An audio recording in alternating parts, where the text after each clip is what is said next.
Hello friends, എൻ്റെ YouTube ചാനലിലേക്ക് എല്ലാവർക്കും സ്വാഗതം. ഇന്ന് നമുക്കൊരു കർക്കിടക കഞ്ഞി തയ്യാറാക്കിയാലോ. നവര അരിയും ആശാളിയും ഉലുവയും കുക്കറിലേക്ക് ഇടുക. അതിലേക്ക് അല്പം വെള്ളം ഒഴിക്കുക. കർക്കിടക കഞ്ഞിൻ്റെ പാക്കറ്റാണ് അത്. അതിലേക്ക് മരുന്നിടുക. നല്ല ജീരകവും ഉപ്പും ഏലക്കായ്പ്പൊടിയും എല്ലാം കൂടെ ഇട്ട് കുക്കർ അടച്ച് വെച്ച്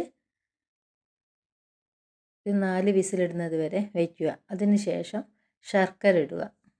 കുക്കർ അടച്ച് വെച്ച് പിന്നെ വേവിക്കുക.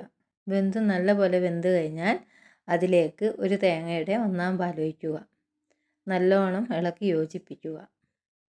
ഔഷധക്കഞ്ഞി റെഡി. എൻ്റെ ചാനൽ എല്ലാവരും സബ്സ്ക്രൈബ് ചെയ്യണേ.